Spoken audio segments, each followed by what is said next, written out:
Hello everyone, this is Professor Roman. Let us continue the lecture's transition to advanced mathematics. Today we're going to discuss Cantor's very interesting theory of finite sets and their sizes. But to begin, we need a few preliminaries. Some notation first. If k is bigger than or equal to 1 is an integer, we'll let n sub k be the set of integers from 1 to k. And we can extend this so that when k is 0, we'll define n sub 0 to be the empty set. But notice that unlike the natural numbers, these sets do not contain 0. It's just more convenient to leave out 0. Also, we'll denote the fact that a function from a to b is a bijection by writing this. So I'm using the symbol here that's used quite a lot in mathematics in different ways, sometimes for equivalence relations. It also means approximately equal to, but in this context it refers to bijection. It's possible to take the union of two functions because functions are binary relations, so we have no problem there. But the union of two functions will be a binary relation, but it may not be a function. It will be if and only if the functions are compatible, and this is what I mean by that. If two functions, f from a to c and g from b to d, agree on the intersection of their domains, so if we restrict f to a intersect b and g to a intersect b, we get the same function, then their union will be a function. And it, in fact, will be defined this way. F union g of x will be f of x when x is in A, and g of x when x is in B. You see, the problem comes when there's an element in both A and B, call it x, then f of x and g of x must be the same, otherwise this doesn't make sense. It's ambiguous. So that's why we insist that f and g must agree on the intersection, A intersect B. Just to be clear, the union is always a binary relation, but it will only be a function if the two functions agree on the intersection of their domains. If A and B are disjoint, then the intersection's empty and we don't have a problem here. And then we will denote the union by this cup symbol that we use for disjoint union of sets. This is the disjoint union of the functions. And that will be another function because the two functions agree on the intersection. The intersection is empty. So here is the proof. All we need to do is check that this union is a function. We know it's a binary relation. So what we need to check is that if y1 is the image of x under this union, and y2 is also the image of x under this function, then y1 and y2 are the same. That's the requirement of a function. We can't send x to two different values in the codomain. Well, there are three possibilities for the location of this element x in the domain. It could be in A but not in B, and in that case, this definition tells us that the union applied to x is f of x. It could be in B but not in A, and then the value is g of x. And the final possibility is that x is in the intersection, and then f and g agree on x, by assumption here, and so the union of f and g applied to x is either f of x or g of x. It doesn't matter. So in all cases, f union g of x has a unique value. So y1 has to equal y2.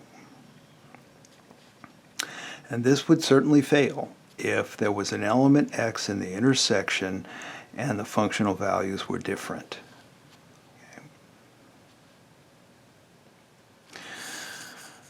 Okay. So let's talk about Cantor and his insight into infinite sets. The formal term for the size of a set, or informally the number of elements in the set, is the cardinality of the set. Okay? And this applies to infinite sets as well as finite sets. It sounds very peculiar to say that to talk about the number of elements in an infinite set. So that's probably a term best avoided, except for finite sets. So either the size or cardinality is appropriate terminology for all sets, finite and infinite. Cardinality is a property of a set that somehow describes the size of the set, and that's what we're going to discuss. What exactly is the cardinality of a set? How exactly do we describe the size of a set, in particular an infinite set?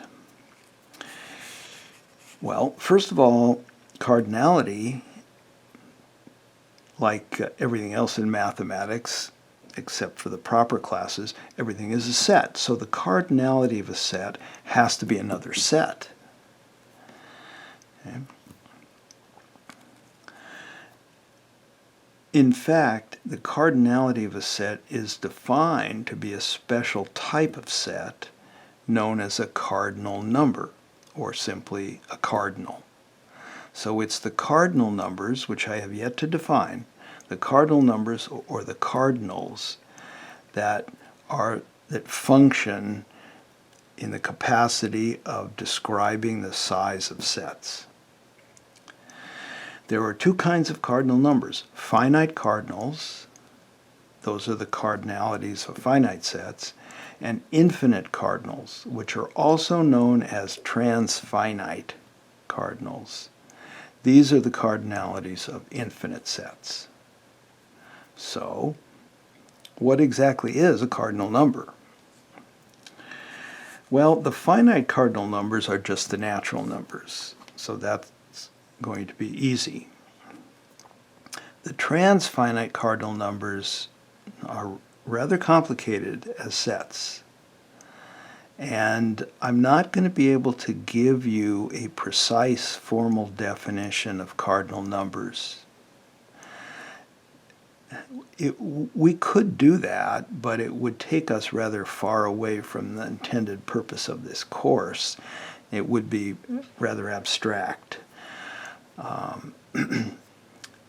So if there's time, I may give you a glimpse into the formal definition, but it's not essential for us to have a formal definition of cardinal number.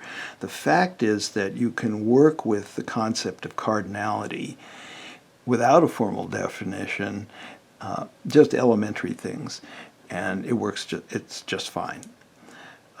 In fact, there are probably a number of mathematicians in areas that are far away from set theory, like differential equations, for example, or other areas of applied math, that are not particularly comfortable with cardinal numbers, and that's okay. It's a very specialized concept, except on the surface. So it's really sufficient to think of a cardinal number or a cardinality of a set as just another set that somehow describes the size of the sets. Okay. Cardinal numbers will be denoted this way. If A is a set, then the cardinal number of A, or the cardinality of A, is generally denoted with vertical bars around A, or this way, card of A. Okay. So again, A is a set, card of A is another set that describes the size of A.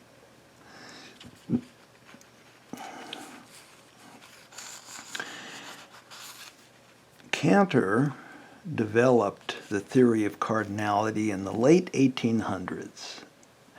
His paper of 1874 was the first to invoke the notion of a one-to-one correspondence, even though he didn't use that term. And as we discussed much earlier in this course, some well-known mathematicians and other non-mathematicians took great exception to Cantor's ideas. They were offended by them. I mentioned, I believe, that Leopold Kronecker, who was a famous mathematician, did a lot of good mathematics, described Cantor in public as a scientific charlatan, a renegade, and a corrupter of youth. But of course, all that, we know better about that now. So Cantor's original theory met with a great deal of criticism, but no longer so, at least as far as I know. It turns out, this is rather odd, but it turns out that it's much easier to define what it means for two sets to have the same cardinality than it is to actually define the cardinality of the sets. So that's where we start, and that's where most elementary discussions of cardinality end, with just the definition of what it means for two sets to have the same cardinality, or informally to have the same size. Here's the definition. Two sets A and B are equipotent.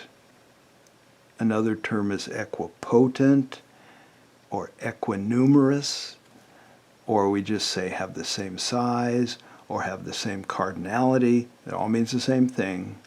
If there exists a bijection, or one-to-one correspondence between the two sets A and B. And that we're going to describe with this notation. And I'm going to leave it for you to prove that equivalence is an equivalence relation on the class of all sets. So symmetric, reflexive, symmetric, and transitive.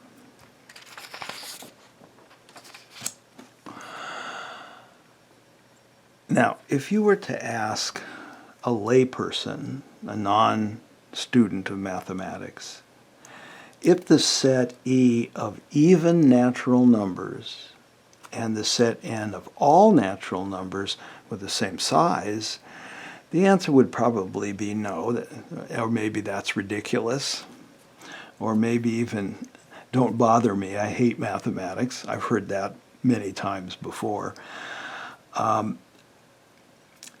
I mean, after all, every even natural number is a natural number, but the set of natural numbers contains infinitely many non-even numbers, the odd numbers. So how could the two sets have the same size? Well, that's an argument that makes sense to many people. What's missing from this argument, and that something you now know, is that you can't possibly trust your intuition. You've got to have a formal definition of same size. And so and then you apply that definition to this situation, and it'll tell you whether the two sets are the same size or not. And you can't argue that if you accept the definition, which is the one I just gave you of equipollence, which is what everybody accepts, all mathematicians. So let's take a look then. Here is the thing. If you look at the function f that maps the natural numbers to the even natural numbers, f of k equals 2k, this is a bijection. It's injective, If 2k equals 2j, then k equals j, and it's certainly onto E because every even number has the form 2k, so we have a bijection. Therefore, you must accept the fact that these two sets have the same size under the universally accepted definition of same size. It's weird, perhaps, seems strange at first. How can E and N have the same size when E is a subset of N and N has a whole lot more elements, infinitely many more than E? But the definition should make sense to you. Two sets are the same size if there's a one-to-one correspondence between the elements, a perfect matching of the elements of one set with the elements of the other set. And there is such a matching for N and E. So there it is. A clear case where many people's intuition will not do them justice. Okay.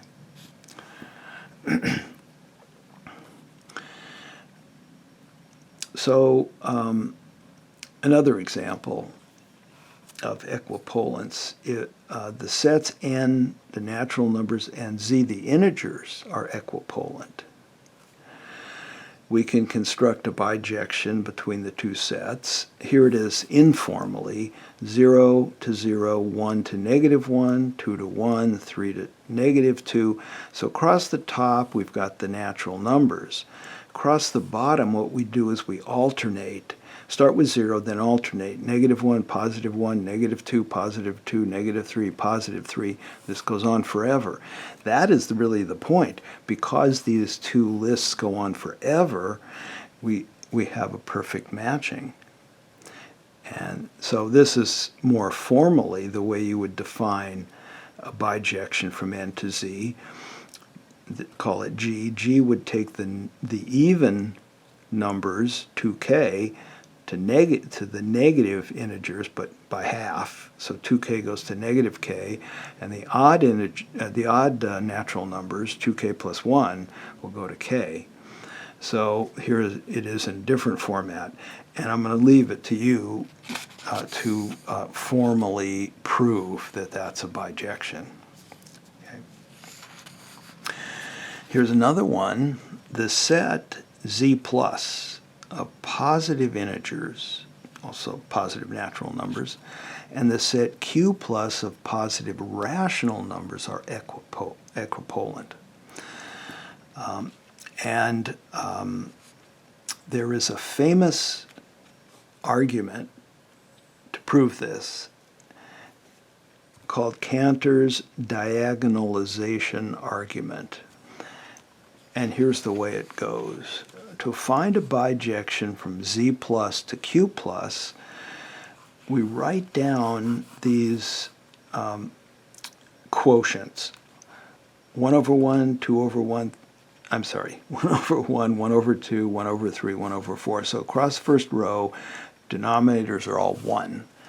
Second row, 2/1, 2/2, 2/3, and so on. Okay? So for all integers n bigger than or equal to 1, the nth row has numerators n. All the numerators are the same. They're equal to n.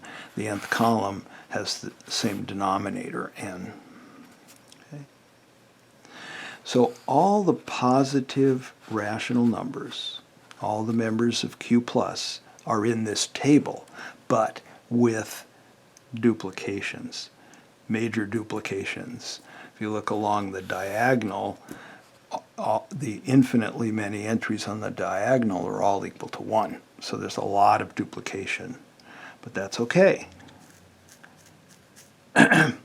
Here's what we do. We follow the diagonals.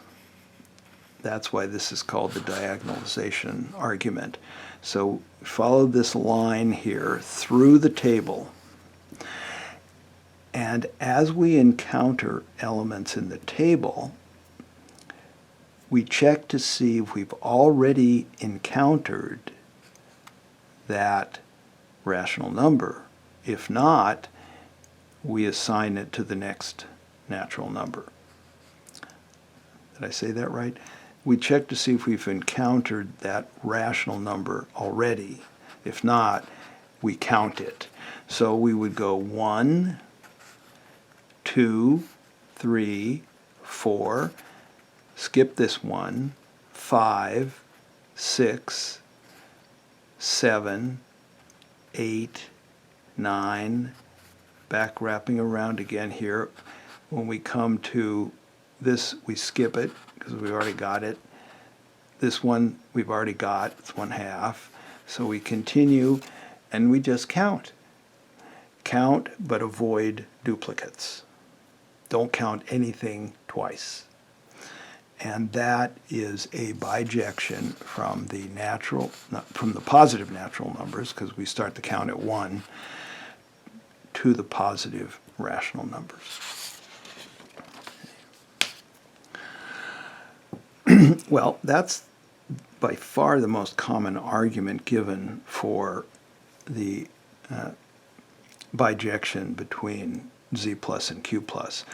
But if you have the feeling that's a convincing but a little too informal, you would be justified. But to get an actual bijection from z plus to q plus, or vice versa from q plus to z plus, which would do just as well, is actually a bit tricky. It's not terribly difficult, but it is a little tricky. Here's one way to do it. Somehow, we need to pass from a positive rational number to an integer. So we're going to go in the direction from q plus to z plus. So if our positive rational number is m over n, we want an integer, p of m over n, we'll call it, or denote by z. But we have to do it in such a way that from z we can recover m and n. That will give us the injectivity. Also, we need to do it in such a way that every positive integer, every positive rational number has this form.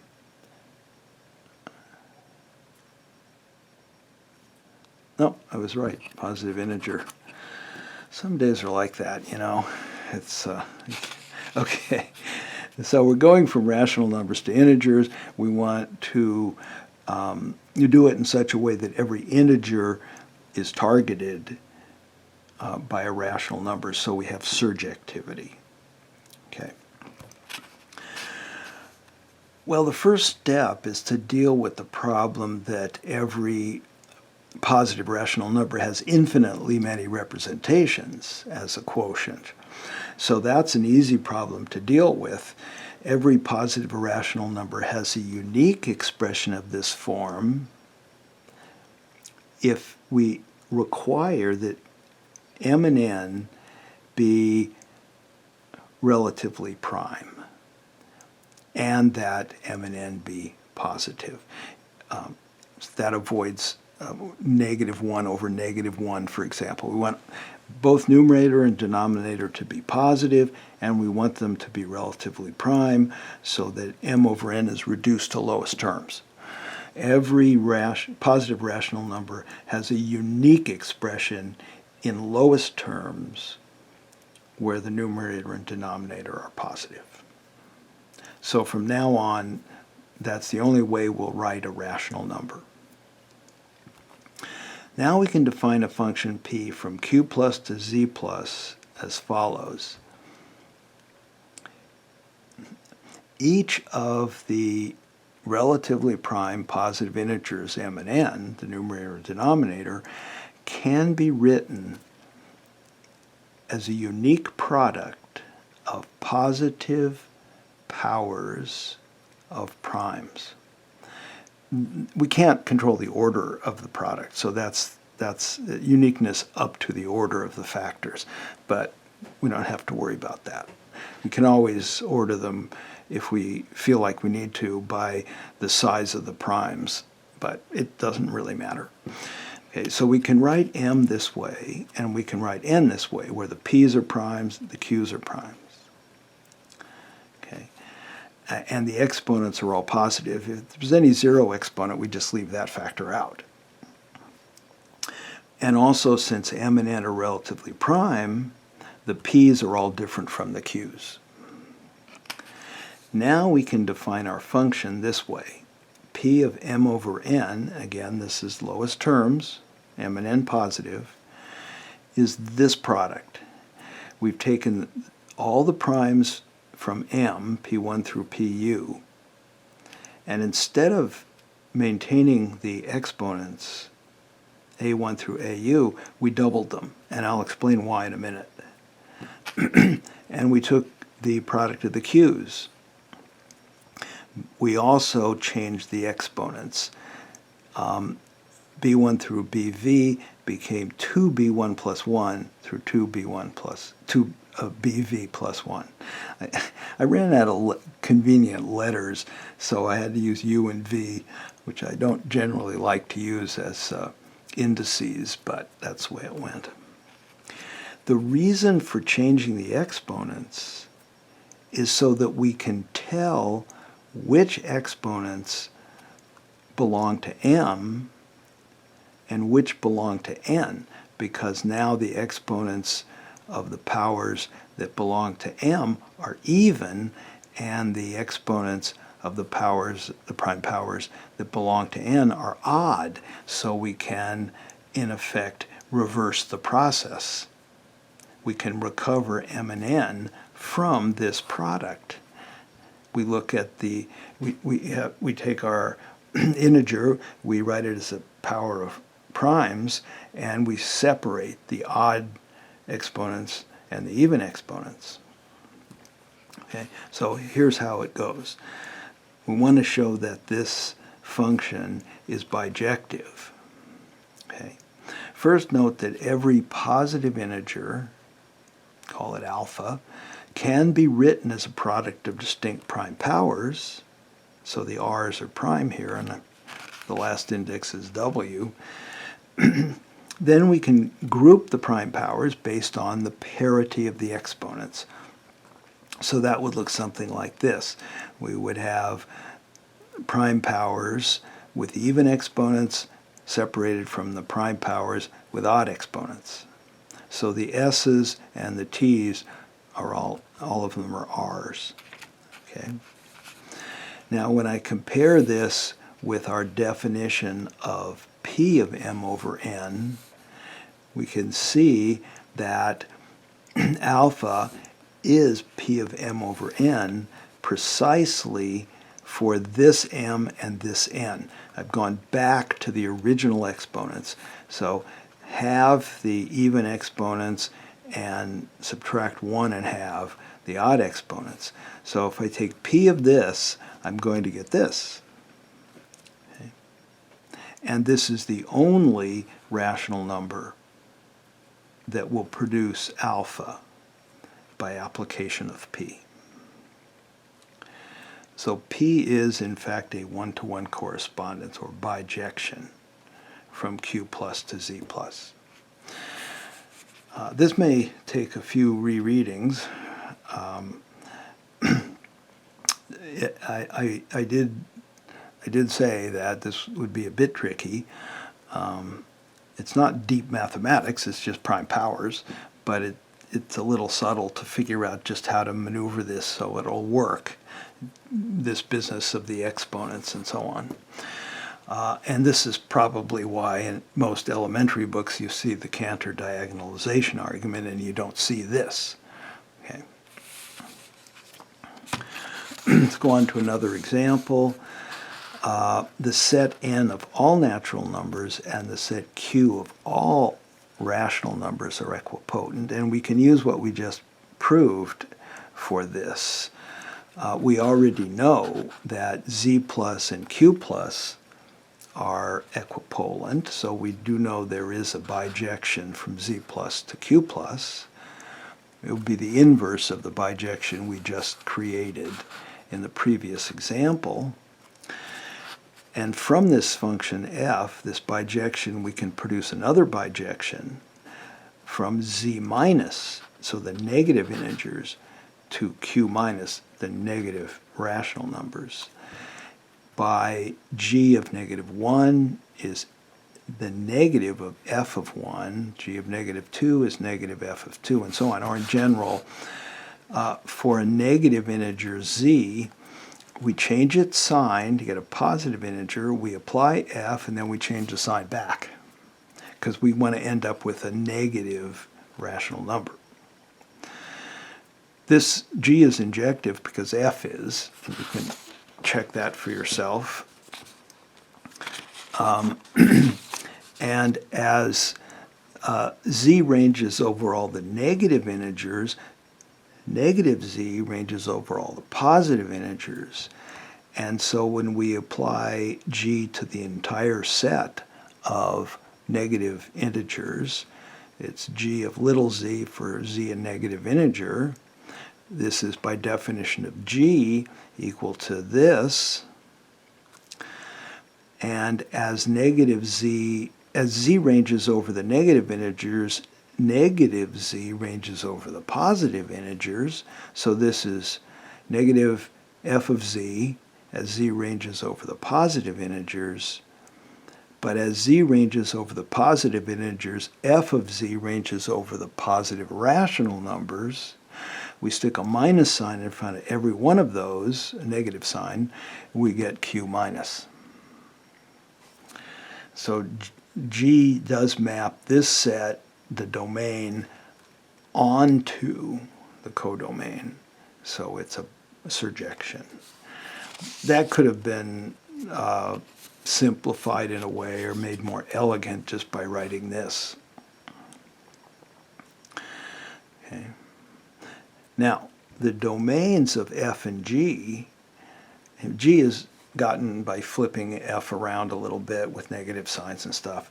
The domains of these two are disjoint. One is z plus, the other is z minus. And so by our earlier discussion, we can, in fact, take the disjoint union of f and g, and that will send all the non-zero integers to the non-zero rationals. We've got all the negative rationals and all positive rationals. The only thing we're missing is 0 on both sides. Well, just extend the function to another bijection, h from all of z to q, by setting h of 0 equals 0. So send 0 to 0. And that will upgrade both the domain and the codomain to include 0. And we'll have a bijection. Okay. That is the bijection from z to q. Okay.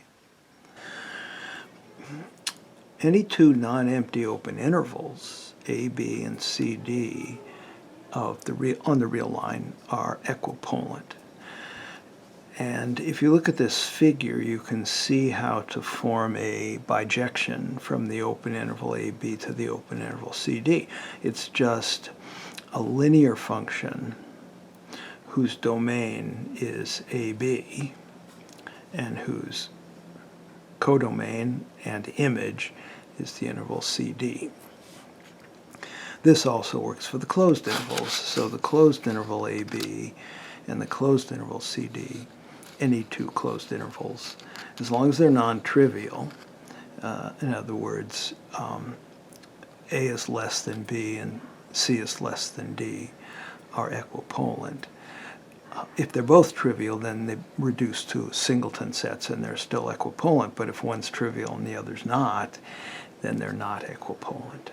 Same thing for the open intervals. If A is equal to B, this is the empty set, and if C is not equal to D, then this is not the empty set, and they will not be equipotent. Okay, so you have to be a little careful about degenerate intervals in both cases. any non-empty open interval on the real line is equipolant to the entire real line. And we can see that through the tangent function. This is one branch of the tangent function. It's asymptotic to both these vertical lines. And this function is 1-to-1. It maps the open interval, negative pi over 2 to pi over 2, onto the entire real line, the y-axis. So these two, this interval is equipolant to r, but we've just got through showing that all open intervals are equipolant. Therefore, all open intervals, non-trivial ones, are equipolant to r.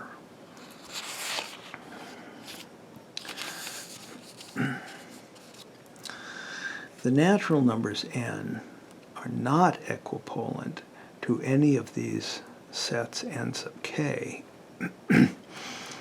These are finite sets. This is an infinite set, so you may say, okay, well, a finite set can't be equipolant to an infinite set, and that's certainly true. But we need to be a little more formal here, a little more explicit. So it's clear that the natural numbers are not equipolant to n naught, which is the empty set. But if there is a function f from nk to n, and now we can assume k is bigger than or equal to 1, the image of this function is f of 1 through f of k. These are natural numbers. So if we take the largest one and add 1, we get a natural number, which I called little n, but it is not in the image of f. So f cannot be surjective, and therefore, of course, not bijective. So there's no bijection between nk and n. So in summary, here are the equipolences and the non-equipolences, the important ones. Even natural numbers, integers, positive rational numbers, all equipolant. Nk is not equipolant to n. Every open interval is equipolant to r, and therefore to all the open intervals are equipolant to themselves. Closed intervals also. Here are some basic properties of equipolency that are worth remembering, especially this first one. If f maps a to c and g maps b to d, and these are injections or surjections or bijections, and if the domains are disjoint and the codomains are disjoint, then the disjoint union of the two functions, which exists because the domains are disjoint, is also injective or surjective in the case that f and g are surjective, or bijective. This you will see once in a while in books. I thought about splitting this into 3 separate parts, one for injections, one for surjections, one for bijections, but everything is the same basically, and so it seemed better just to condense the language and do it this way. I'm not crazy about this, but it does work. So you can, so what this means is, if this is injection here, this is injection. If this is surjection, this is surjection, and so on. So in particular, if A is equipolant to C, this is a bijection, and B is equipolant to D, this is a bijection, then the disjoint union is a bijection between these two disjoint unions. Okay. This part is of less interest to us, but I included it so you, without proof, so you could use it as an exercise in practice. If F is a bijection between A and C, and G is a bijection between B and D, then this function, F cross G, defined this way, it maps A cross B to C cross D, and it does it by mapping the first coordinate, the first component, of an ordered pair by F and the second component by G. This will also be a bijection. As to the proof of part 1, suppose first that F and G are injective. Okay. Then we wish to show that the disjoint union is injective. And one way to do that is to take two distinct elements from the domain and show that their images are distinct. Well, we have a couple cases to consider. If X and Y both lie in A, then the injectivity of F is all we need, because F union G applied to X is F of X, and F union G applied to Y is F of Y, but because F is injective, these are different. A very similar argument would work if X and Y are if both X and Y lie in B. The last case to consider is if X is in A and Y is in B, and by symmetry it would work if X was in B and Y is in A. Same argument. Now we rely on the fact that the codomains are disjoint, because the union, F union G, of applied to X is F of X, and that's in C, and F union G applied to Y is G of Y, which is in D, but C and D are disjoint, so F of X cannot equal G of Y. So the union F union G applied to X cannot equal F union G applied to Y. Finally, if F and G are surjections, then the image of the disjoint union is the disjoint union of the images. And I'll let you think about that. And that would then be C union D. And that makes F union G onto C union D. So it's surjective. The bijective part follows from the injective part and the surjective part.